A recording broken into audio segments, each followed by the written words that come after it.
Thousands of Las Vegas hospitality workers vote to authorize strike. Las Vegas, Sin City is known for its extravagance.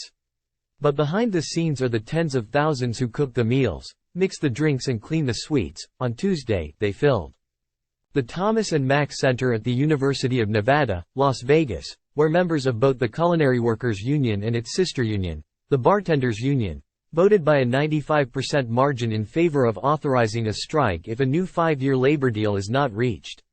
The strike authorization applies to about 40,000 of the 60,000 members who make up the Culinary Workers and Bartenders unions across Nevada, the organization said in a news release. If a strike were to happen, it would impact 22 casinos on the Las Vegas Strip.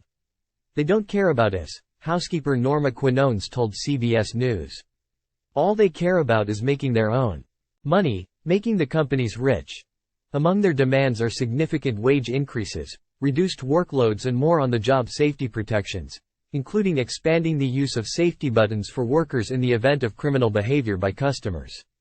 They also want protections against company tracking technology.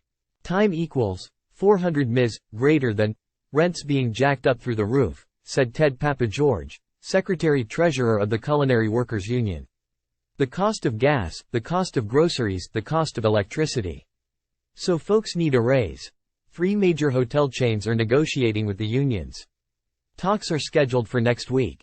MGM Resorts told CBS News in a statement Wednesday that it has a decades-long history of bargaining successfully with the Las Vegas Culinary and Bartenders unions.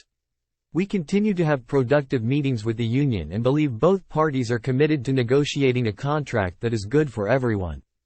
Time equals 400 ms, greater than Wynn Resorts said in a statement that it has historically had a positive and cordial working relationship with labor unions and has always reached satisfactory agreements with each, calling its employees the heart and soul of Wynn.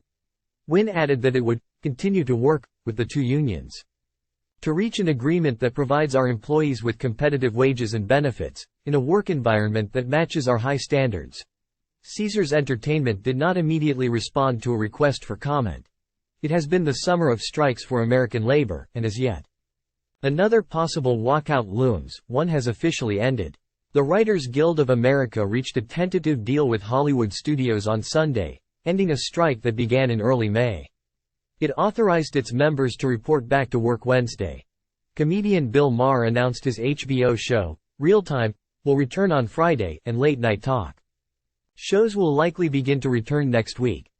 The new WGA deal includes wage increases, minimum staffing requirements on television shows, more transparent protocols for determining streaming residuals, and protections against the use of artificial intelligence. The studios, however, still have not restarted negotiations with the Screen Actors Guild, whose approximately 65,000 members have been on strike since mid-July. United Auto Workers began a strike September 15 against the Big Three automakers, Ford, General Motors and Stellantis, with President Biden joining workers on the picket lines Tuesday in Detroit. So far, about 20,000 of the UAW's 150,000 members have walked off the job across 20 states.